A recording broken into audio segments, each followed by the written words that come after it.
Bab 842. Pahlawan tua. Puff. Darah memercik. Tetapi alis Raja Dharmacakra tertusuk di tempat. Kemudian dia dipukul oleh telapak tangan Kaisar Suan dan terbang keluar.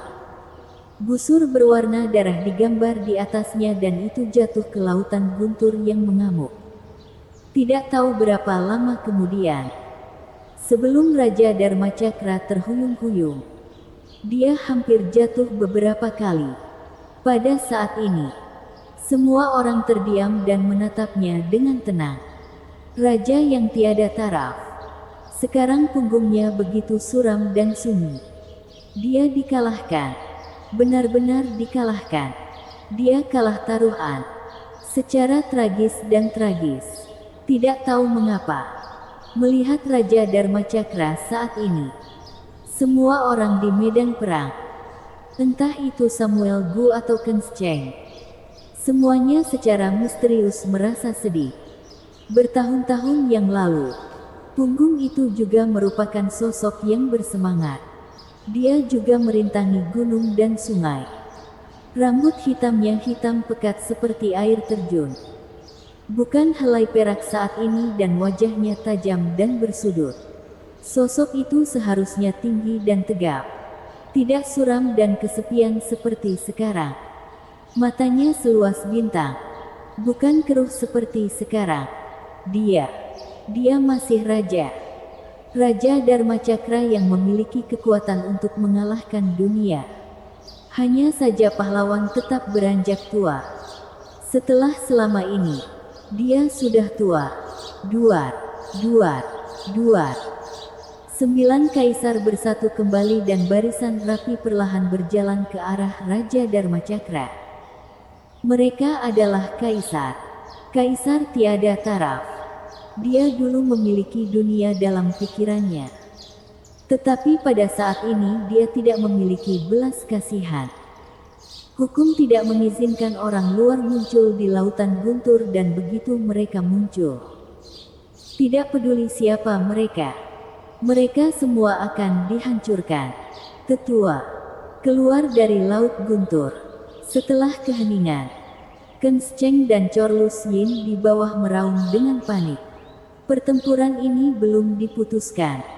Mereka membutuhkan Raja Dharmacakra dan pasukan mayat. Jika Raja Dharmacakra bersikeras bertarung dengan 9 kaisar, maka di pertarungan ini, mereka akan kalah dengan telak. Mereka masih tidak ingin mati. Namun, Raja Dharmacakra menutup mata terhadap panggilan Kenscheng dan Chorlus Yin. Guntur mengamuk, tetapi tidak bisa menghentikan sudut matanya yang basah. Raja Dharmacakra yang tiada taraf menangis. Matanya yang tua diselimuti darah dan air mata. Setelah aku menaklukkan seluruh dunia, aku akan datang untuk menikahimu. Aku tidak ingin dunia. Cukup melewati hari-hari dengan tenang saja. Ketika dia sekarat, Raja Dharmacakra sepertinya mendengar suara seperti itu. Dalam pandangan redup, ada seorang wanita biasa berdiri di bawah pohon bunga persik, sedang berjinjit dan menunggunya. Saat itu, dia bukanlah raja yang tak tertandingi, tetapi memiliki pikiran yang tak tertandingi. Pada saat itu, dia tidak memiliki wajah yang tak tertandingi, tetapi memiliki kelembutan seperti air. Sayang, punyaku kalah. Kandilmu hilang. Raja Dharmacakra tertawa. Tawanya berubah-ubah. Suaranya serak, penuh kelelahan. Dia mengalirkan darah dan air mata. Kata-kata seperti itu membuat orang merasa berat. Meskipun itu adalah musuh bebuyutan. Orang-orang dari pasukan koalisi kuartet di medan perang masih diam-diam menghela nafas. Setelah perubahan tahun, raja yang tiada taraf, antara hidup dan mati, memikirkan hari-hari yang biasa. Atau dapat dikatakan bahwa keengganannya terhadap janji untuk menikahi wanita itu dan menjadikan wanita itu selir kekaisaran yang paling terhormat, Hanya saja perubahan hidup. Janji-janji tahun telah berubah menjadi kenangan yang penuh lubang. Tahun penantian telah berubah menjadi penyesalan dunia dan keindahan dunia telah hilang entah kemana. Mereka sudah melewati ribuan reinkarnasi. Setelah dihitung, puluhan ribu tahun sudah berlalu. Di tengah ribuan kesedihan, gemuruh mengguncang langit dan bumi. Di lautan guntur, Raja Dharmacakra mengambil langkah yang mengejutkan dan bergegas ke 9 kaisar dinasti Dacu. Bahkan jika raja yang tiada taraf ingin mati, dia harus mati di perjalanan menyerang. Tring, tring, tring. Pedang berbunyi. Prasasti Kaisar Yan meledak dengan paksaan yang mengejutkan. Payung Kaisar Yue berputar. Bunyi lonceng Kaisar Dong sangat panjang. Dan pemakaman surgawi Tungku Tembaga mekar dengan kecemerlangan ilahi. Pedang Abyssal Rainbow menebas cahaya pedang. Guntur dan Guntur mengamuk. Tetapi mereka masih dibayangi oleh serangan 9 kaisar. Duar, duar, duar. Deru langit bercampur dengan suara guntur mengguncang dunia. Mengapa? Pada saat ini terlalu banyak orang yang menghela nafas. Raja Dharmacakra yang menembus langit dan bumi akhirnya jatuh. Entah kapan gemuruh itu musnah. Lautan guntur berlipat ganda dan sosok 9 kaisar perlahan menghilang. Kemudian sosok pantang menyerah menghilang. Raja Dharmacakra yang tiada taraf, yang telah sepenuhnya berubah menjadi masa lalu dari keengganan dan cinta. Duar, segera. Mayat Jenderal Mayat Guanglong di medan perang meledak dan berubah menjadi abu. Setelah dia, seluruh medan perang tampaknya telah memicu reaksi berantai. Nenek moyang para jenderal mayat satu persatu berubah menjadi abu dalam siulan angin darah. Melihat ini, secercah harapan terakhir yang dipegang oleh Ken Cheng dan yang lainnya juga dimusnahkan. Sekte Zheng yang masih dengan keras kepala melawan, ambruk ke tanah dengan wajah pucat. Raja Dharmacakra tewas dalam pertempuran. Pasukan mayat dihancurkan, dan mereka tidak berdaya untuk kembali ke surga. Bunuh, segera. Pasukan koalisi kuartet mengepung dan membunuh dari segala arah seperti 4 lautan. Dan pasukan Sekte Zheng yang tenggelam berkeping-keping. Pada titik ini dalam perang, tidak ada ketegangan lagi. Sekte Zheng yang sudah dikalahkan. Sekarang Raja Dharmacakra tewas dalam pertempuran dan pasukan-pasukan mayat dihancurkan. Kekuatan mereka sudah kurang dari 1/10 dari koalisi kuartet. Sebuah perang tanpa ketegangan secara alami tidak akan memiliki ketegangan pada akhirnya. Saat Ken Cheng dan yang lainnya dipenjara satu demi satu, perang benar-benar berakhir. Menghadap ke langit ilusi, tanah dalam radius 100 mil diwarnai merah darah. Darah menggenang menjadi sungai. Tulang-tulang menumpuk menjadi pegunungan. Danau berwarna merah di mana-mana dan awan berwarna darah menutupi langit serta bumi. Tentu saja, ini belum berakhir. Pada saat ini, mata semua orang tertuju pada langit ilusi. Karena Harliye di lautan guntur masih bertarung melawan 9 kaisar dinasti Dacu. Pada saat ini, dia telah menghilang dari wujud manusia. Mungkin karena kekuatan pemulihan yang menakutkan dari tubuh suci purba. Dia tidak dapat menahan munculnya bekas luka yang terus-menerus di tubuhnya. Raja Dharmacakra meninggal dalam pertempuran. Mengapa dia masih bertahan sekarang? Untuk ini, karena Raja Dharmacakra lebih kuat dari Harliye. Maka 9 kaisar dinasti Dacu yang dihadapinya secara alami lebih kuat dari Harliye. Namun, satu hal dapat dibuktikan. yaitu dibandingkan dengan Harliye dan Raja Dharmacakra di alam yang sama. Mantra Raja Dharmacakra tidak sebaik Harliye. Itu adalah bukti terbaik bahwa Harliye bisa bertahan sampai sekarang dan tidak mati. Tapi meski begitu, Harliye masih tidak bisa berbalik setelah dipukuli. Namun, dia jauh lebih tenang dari yang diharapkan. Itu agak menakutkan, membuat orang-orang tidak dapat menebak apa yang dia pikirkan. Apakah kamu sangat sedih? Naga kuno mistik di lautan kesadaran mengeluarkan suara panjang. Ya, Harliye berkata. Suaranya nyaring dan kuat, dan cahaya ilahi melintas di matanya yang tegas. Siapa yang mengira bahwa setengah mati zaman purba tubuh suci? Kamu masih berduka atas kematian musuh bebuyutan. Naga kuno mistik tiba-tiba tertawa. Musuh adalah musuh, tapi aku menghormatinya. Dia adalah raja yang tiada taraf dan dia pantas mendapatkan kehormatan ini. Tetapi apakah kamu benar-benar sedih untuknya? Tidak, tidak. Bukan dia yang kamu sedihkan. Tetapi perjalanan panjang ke surga ini. Jalan ini tragis. Orang-orang di jalan ini konyol. Bahkan raja tertinggi dan kaisar agung memiliki kisahnya. Tetapi kisah itu tidak diceritakan dan membuatmu tahu bahwa ketika kamu hidup seperti anjing, kamu bisa meneteskan dua air mata sedih seperti manusia. Apakah ini yang kamu, yang dulu menjadi yang tertinggi, berikan kepada generasi mudamu? Suara Harliye menjadi datar. Naga kuno mistik berbaring malas di lautan kesadaran Harliye. Ketika kamu benar-benar mencapai puncak dunia ini, kamu akan menemukan bahwa apa yang disebut tak terkalahkan di dunia adalah apa yang disebut kesepian di dunia. Ketika Yang Maha Kuasa menyandang kemuliaan tertinggi, dia juga menanggung kesepian yang diberikan oleh perubahan-perubahan selama bertahun-tahun.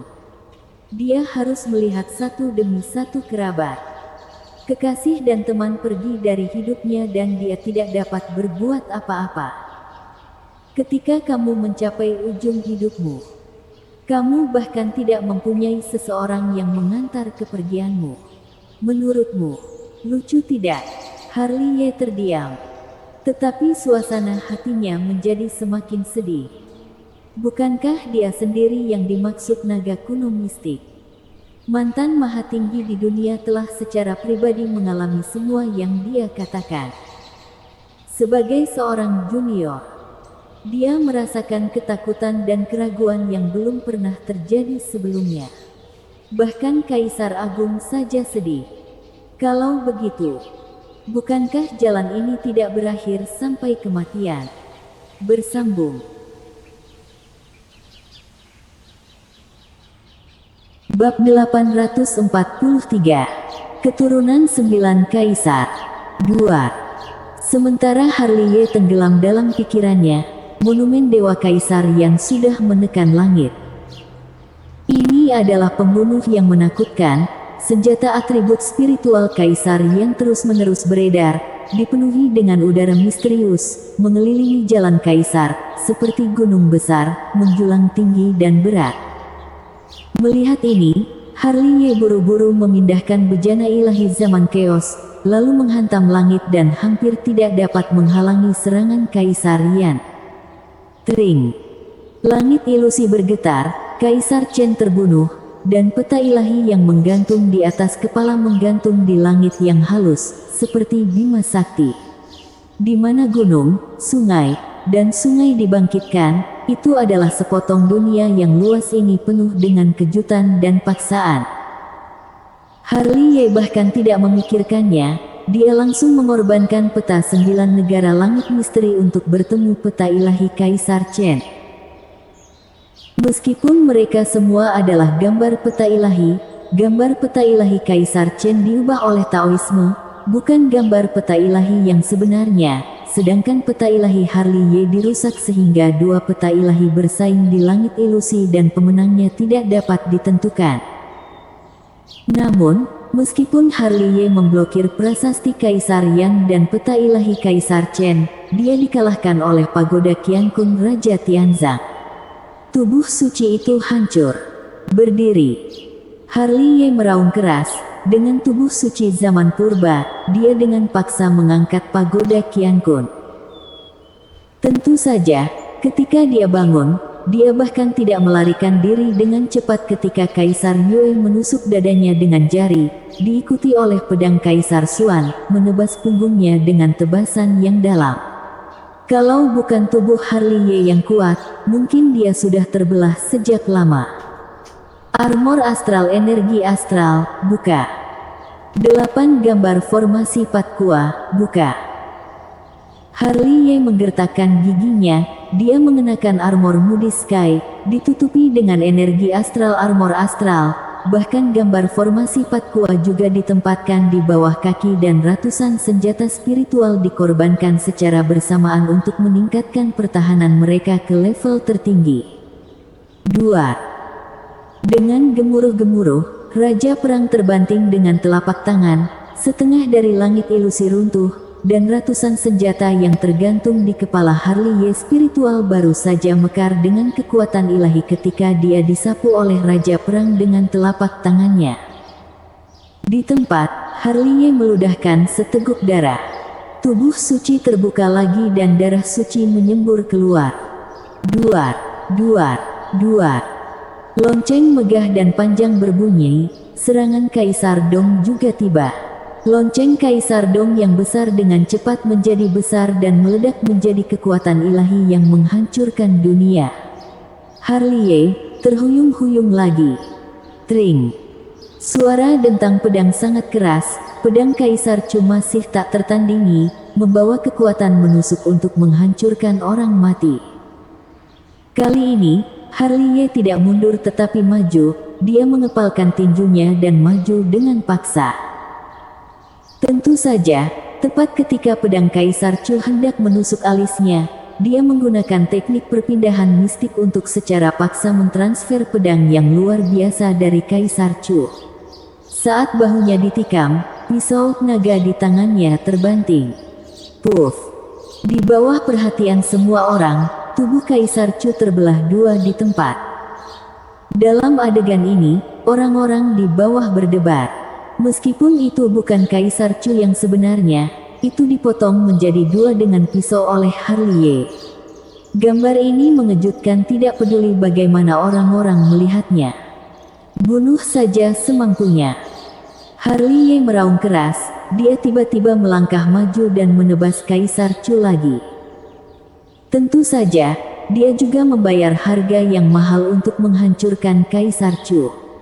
Dia tersapu oleh tungku pemakaman surgawi Kaisar Tianzang dan pagoda Qiankun Raja Tianzang.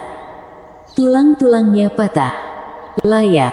Dengan ekspresi panik di wajahnya, Harley Y melarikan diri ratusan meter dengan kecepatan tercepat. Namun, yang membuatnya hampir muntah darah di tempat adalah Kaisar Chu yang mati-matian dia bunuh, menata ulang tubuhnya di lautan guntur, pemaksaannya masih kuat dan kekuatan tempurnya masih di puncak. Sial! Dengan raungan panik, Harley Y membalikkan tubuhnya dan menyemburkan seteguk darah tua lebih dari 30 kaki jauhnya. Bagaimana melawannya? Melihat Harley Y yang berlumuran darah di lautan guntur, leluhur keluarga Su membuka mulutnya. Jika dihancurkan, itu bisa diatur ulang. Ini adalah jalan buntu. Bahkan Raja tiada taraf tewas dalam pertempuran. Kesengsaraan surgawi ini jauh di luar imajinasi kita. Jalvin Zong merenung, ekspresinya sangat serius. Kalau 9 kaisar dinasti Dacu bergabung, siapa yang bisa bersaing dengan mereka? Harley Y, Yona Sangguan di antara kerumunan sudah menangis, matanya penuh air mata, tangannya putih, dan bahkan kata-katanya gemetar, seolah-olah dia tahu bahwa Harley Y akan hilang selamanya dari pandangan kaburnya. Sama seperti dia, Desi dan Anira Suan semua tampak pucat, Shirley Luo dan Rani Si menangis di tempat, tubuh kecil mereka gemetar. Jika ini terus berlanjut, dia pasti akan mati. Wajah Nancy Ji juga sangat serius, tetapi dia tidak bisa menahan diri. Dibandingkan dengan mereka, Lancy diam dan sedikit menakutkan. Dia menatap Harley Ye dengan sepasang mata indah penuh air mata, seolah-olah dia ingin mengingat untuk terakhir kalinya tubuh inkarnasi itu. Sungguh mengejutkan. Teresa Donghuang berbaring dengan malas di aula utama Partai Tianxuan, matanya berbinar. Dia memandang tirai air ajaib yang sangat besar di depannya dan apa yang muncul di dalamnya adalah adegan Harley Ye melawan 9 kaisar. Ini benar-benar nostalgia. Di samping, Fuya tersenyum, aku tidak pernah berpikir bahwa 9 kaisar dinasti Dacu muncul dalam bentuk ini di era yang sama. Mereka semua adalah kaisar yang sama dan 9 legenda telah bergabung menjadi mitos. Kapan kamu menjadi begitu melankolis?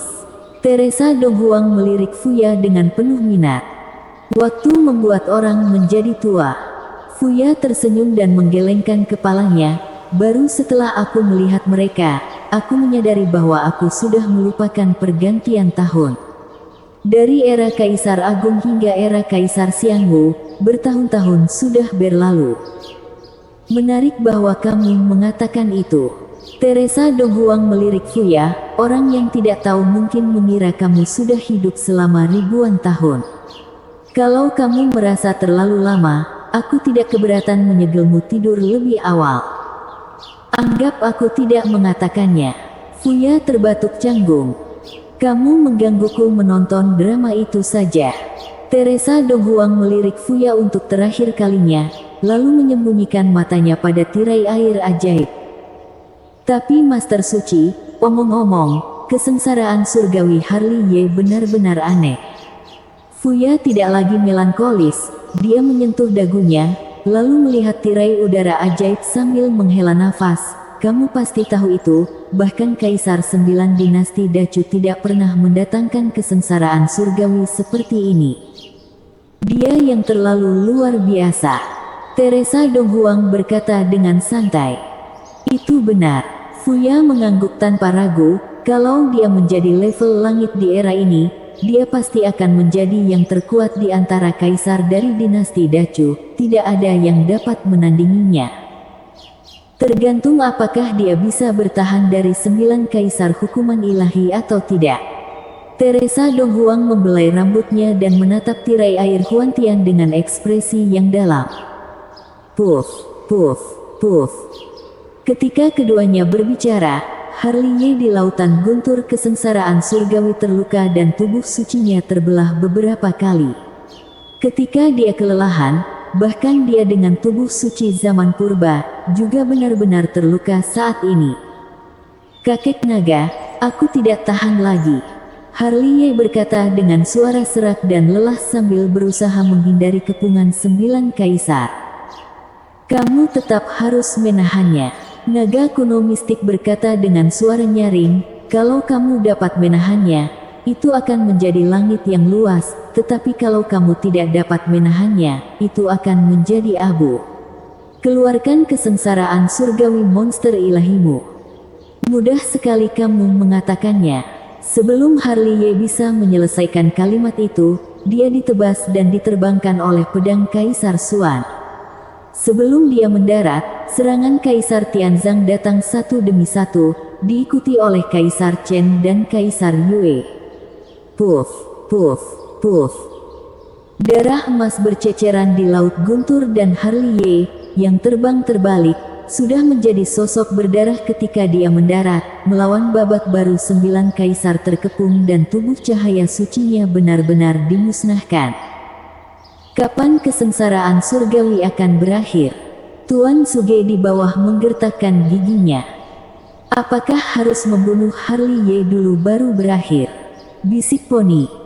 Bakatnya sangat menantang sehingga dia benar-benar membuat marah para dewa. Nenek moyang leluhur sekte langit menarik napas dalam-dalam. Sementara ketiganya berbicara, Kaisar Pisau dan Alones yang tetap diam, melihat ke arah yang sama secara bersamaan. Di sana, seorang pemuda berpakaian preman berjalan perlahan melalui dunia hampa, seperti seorang sarjana yang lemah, tidak dapat ditemukan sedikit pun aura pembudidaya dalam dirinya, tetapi itu memberinya aura seperti gunung. Bukankah dia Tresno Zou, putra Kaisar Dong? Dia bukan dari zaman ini. Mata Kaisar Pisau yang lebar sedikit menyipit. Dia adalah putra Kaisar Dong. Dan Umaya Xiao di samping berbicara. Ketika dia melihat Tresno Zou, dia tanpa sadar menunjukkan ekspresi cemburu. Dia juga putra langsung Kaisar dan tidak sebaik Tresno Zou. Ayah.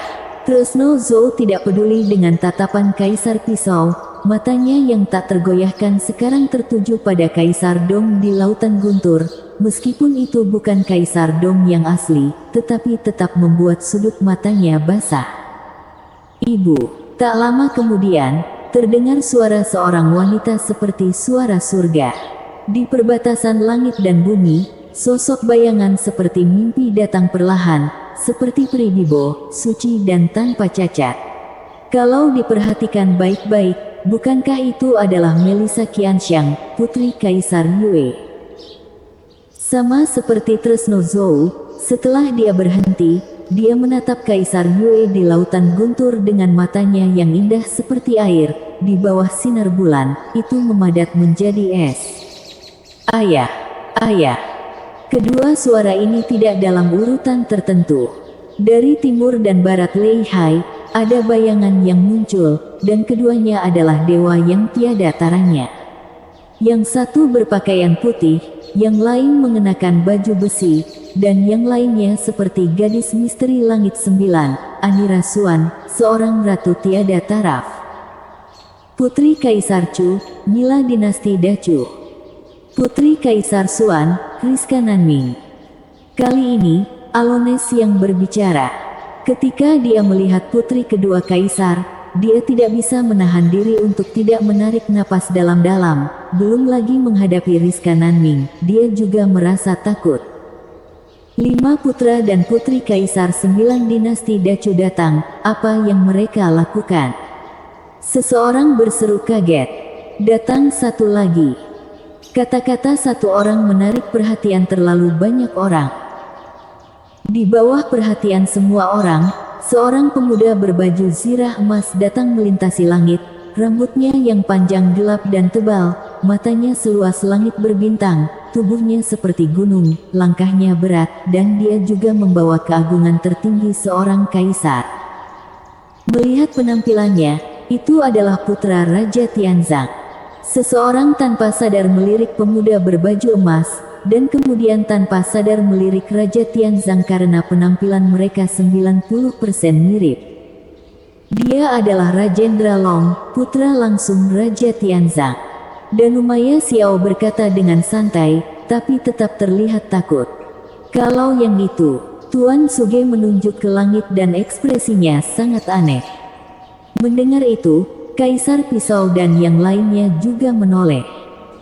Itu masih di perbatasan langit dan bumi, sesosok tua muncul, dia berjalan perlahan dengan sosok bungkuk dan rambut abu-abu. Mereka masih bisa melihat mata tua keruh itu dari jarak jauh. Bersambung.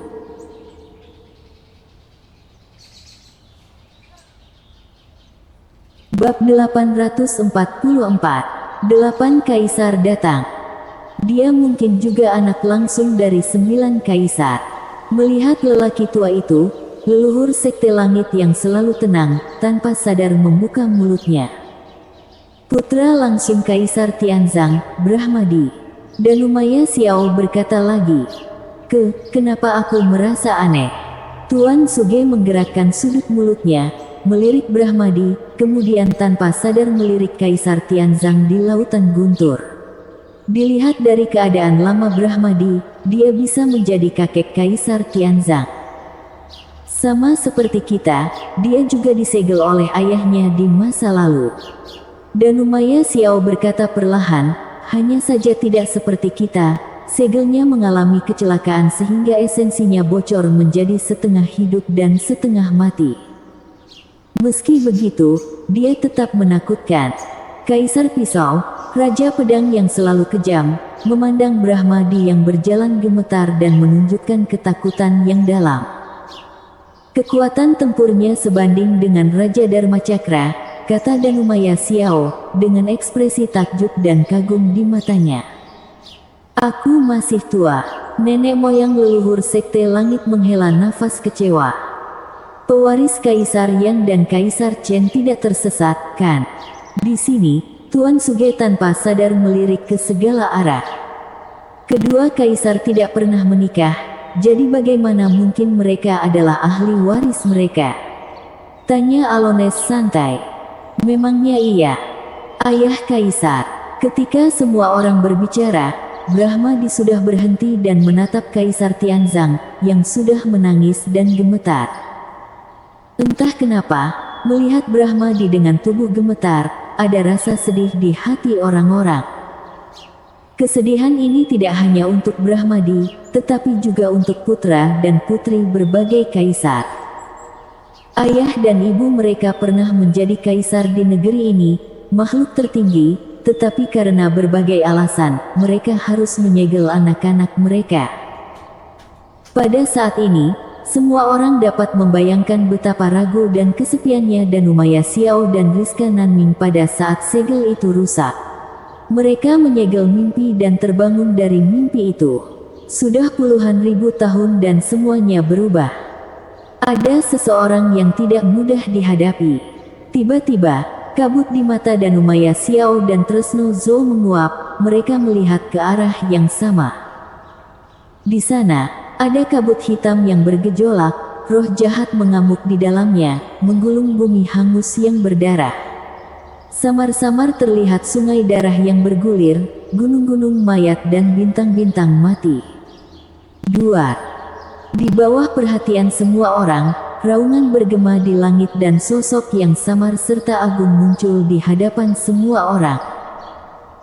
Pria itu seperti seorang raja, mengenakan baju besi es, darahnya mengambang di langit, dan matanya yang berwarna darah bersinar dengan cahaya iblis. Raja Demon, Yu Jiangkui. Danumaya Xiao bergumam dan tanpa sadar mengepalkan tombak raja perang di tangannya. Dia adalah Raja Demon dari domain iblis. Suara Danumaya Xiao kecil, tetapi menyebabkan kegemparan di antara hadirin. Domain iblis Raja Demon. Pada saat ini, terutama orang-orang dari Sekte Yan Huang, mereka tidak tahan dengan kekuatan mengejutkan Yu Jiangkui. Kaisar Yan, apakah kamu bertarung melawan orang seperti itu saat itu? Halo, Kaisar Yan. Yu Jiangkui menutup mata terhadap suara mengejutkan di bawah, matanya sudah tertuju pada Kaisar Yan di lautan guntur. Warna matanya kompleks, bercampur dengan kebencian dan kemarahan, perubahan dan kesedihan, nostalgia dan kebingungan. Di masa lalu, dia dikalahkan oleh orang itu dan puluhan ribu tahun sudah berlalu sejak itu. Hari ini, musuh bebuyutan tiada taranya, Kaisar Yan, telah lama meninggal, dan dia masih hidup hanya karena keengganan dan dendam di dalam hatinya. Yu Jiangkui, ini bukan gayamu. Ketika Yu Jiangkui masih mengingat masa lalu, suara halus terdengar dan sumbernya tidak dapat ditemukan.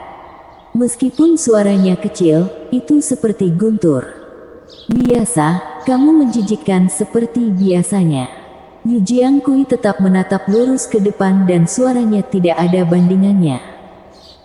Kamu tahu, suatu hari, kamu akan membayar harga yang menyakitkan untuk kalimat ini. Dengan suara samar yang datang dari langit, sesosok hantu muncul di langit maya di seberang Yu Jiangkui.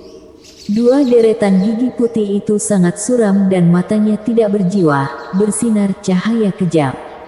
Orang ini, tentu saja, adalah Raja Hantu yang ditekan oleh Kaisar Tianzang di masa lalu. Hari ini benar-benar ramai. Setelah Raja Iblis muncul, 3 sosok hantu muncul satu demi satu. Bentuknya terlihat tetapi tidak dapat ditemukan auranya yang sangat aneh. Klan sihir, Raja Sihir. Klan darah, Raja Darah. Klan jiwa, Raja Pemakan Jiwa. Hari ini patut diingat, setelah Raja Pemakan Jiwa bicara, langit ilusi itu membangkitkan aura mengerikan. Laut tempat energi iblis berkumpul bergolak, membawa naga emas. Raja Siluman dari klan Siluman juga telah datang. Tidak ada aura orang yang hidup, orang itu seharusnya adalah Raja Yama dari dunia bawah kegelapan. Kaisar Pisau melirik Raja Siluman, lalu menatap satu sisi dengan cemberut, karena ada orang lain yang datang. Orang itu benar-benar aneh, dia memakai baju besi kuno, memegang tombak perang yang patah, berlumuran debu, seperti baru merangkak keluar dari kubur, dengan tatapan tumpul dan mata kosong, benar-benar seperti orang mati. Untuk kedatangan orang ini, Yu Jiangkui dan yang lainnya melirik ke samping, dengan kilatan cahaya dingin di mata mereka. Hati-hati, Raja Dewa juga ada di sini. Ketika semua orang pergi menemui Raja Yama, sebuah suara halus terdengar di telinga semua orang di pasukan sekutu. Suara itu ditransmisikan oleh Melissa Qianxiang. Dia berdiri dalam langit ilusi seperti peri bibo. Matanya yang indah menatap kehampaan yang halus tanpa menyipitkan mata, tetapi yang membingungkan adalah wajahnya penuh dengan ekspresi yang kompleks. Raja Dinasti Dewa Pembunuh. Mendengar nama itu, semua orang, termasuk Kaisar Pisau, gemetar. Keberadaan macam apa Raja Dewa itu? Penguasa puncak langit semu yang sebenarnya, dia adalah dewa pembunuh malam dan hampir membunuh Kaisar Chu di dulu, membuat onar di era Kaisar Yan, bahkan Kaisar Yue yang paling berkuasa di dunia, nyaris terbunuh oleh pedangnya, hingga seni bela dirinya hampir dihancurkan. Dibandingkan dengan Yu Jiangkui dan yang lainnya, Raja Dewa adalah yang paling ditakuti. Tidak ada yang pernah melihat wajah aslinya atau dapat dikatakan bahwa setiap orang yang telah melihat wajah aslinya akan mati. Yah, dia seperti hantu. Di mana dia? Beberapa orang sudah melihat sekeliling langit ilusi dengan tubuh gemetar, tetapi tidak ada sosok Raja Dewa yang terlihat. Kalau kalian bisa melihatnya, apa dia disebut Raja Dewa lagi? Tanya Samuel Gu. Hei Samuel, mendekatlah denganku, aku takut. Si Den Liu terbatuk kering, membungkus dirinya dengan erat dan menatap langit dengan ngeri karena takut Raja Dewa akan tiba-tiba keluar dan mengambil bolanya. Apakah kamu terlalu banyak berpikir? Samuel Gu melirik si Den Liu dari atas ke bawah, berapa usianya? Apakah dia akan menjatuhkan statusnya dan menembakmu? Selain itu, jika dia ingin membunuhmu, bahkan jika kamu membungkusnya 3 lapis, itu juga akan tetap sia-sia. Aku suka mendengar perkataan seperti ini. Master Wuya di samping berkata dengan sungguh-sungguh. Saat berbicara, dia tidak lupa mengenakan sepasang baju besi. Di tempat kejadian, karena kedatangan Raja Dewa, semua orang merasakan hawa dingin di belakang mereka dan takut akan mati jika tidak hati-hati. Tidak hanya mereka, tetapi juga Yu Jiangkui dan Wiyasa. Asal tahu saja, Raja Dewa bukan hanya seorang pembunuh, tetapi juga setingkat dengan master tiada taraf mereka. Hal-hal yang tidak masuk akal bisa saja terjadi. Di bawah, pasukan sekutu telah berkumpul dari kuartet dalam pemahaman diam-diam. Masing-masing mengorbankan senjata ajaib mereka sendiri.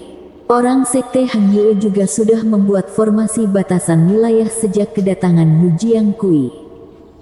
Sekarang menghadapi adegan ini, mereka tidak boleh sampai ceroboh. Meskipun Yu Jiangkui dan yang lainnya jauh dari lawan koalisi kultivator, jika mereka benar-benar bertarung, mereka juga akan kalah berat. Duar, duar, duar. Dunia mulai bergemuruh, tetapi bukan suara guntur dari lautan guntur Harliye, tetapi paksaan yang mengejutkan dari 9 master tiada taraf, yang masing-masing berdiri dalam langit ilusi, masing-masing seperti gunung raksasa. Itulah para raja tiada taraf. Hanya karena kesempatan itu tidak cukup sehingga mereka melewatkan tahta kaisar, tetapi inilah masalahnya, masing-masing dari mereka juga adalah orang yang dapat mencapai langit, tidak ada satu orang pun yang dapat menang melawan mereka hanya dengan kekuatan sendiri. Apa yang terjadi hari ini? Putra dan putri langsung kaisar ada di sini dan musuh besar tiada taraf di hadapan kaisar 9 dinasti Dacu juga ada di sini. Seseorang mengatakan sesuatu dengan suara gemetar. Mereka semua di sini untuk 9 kaisar. Lewi dan menarik napas dalam-dalam dan tanpa sadar melihat ke arah lautan guntur lagi. Mendengar ini, banyak orang yang tercengang dan tanpa sadar menatap lautan langit ilusi serta petir surgawi. Karena kedatangan Yu Jiangkui dan yang lainnya begitu mengejutkan sehingga mereka semua lupa Harley Ye masih dalam kesengsaraan. 2. Mereka melihatnya dan kebetulan lautan gurun membuat raungan yang mengejutkan. Mereka melihat Harley Ye terhuyung mundur dan kehilangan lengan. Saat ini, dia tengah berjuang untuk melawan pengepungan 9 kaisar. Vitalitas Harley Ye masih sangat ulet. Di bawah pengepungan 9 kaisar, dia belum terbunuh begitu lama. Rekor ini saja sudah cukup untuk merendahkan dunia. Hari ini tidak terlalu seru. Naga kuno mistik melirik keluar melalui mata Harley Ye. Ketika dia melihat Yu Jiangkui dan yang lain, dia tanpa sadar memundurkan kepala. Untung hari ini koalisi kultivator kita berjaga, kalau tidak mungkin akan benar-benar dihabisi. Harley Ye tidak berbicara, dia mengambil sepertiga detik untuk melihat keluar, lalu ekspresinya menjadi sangat serius.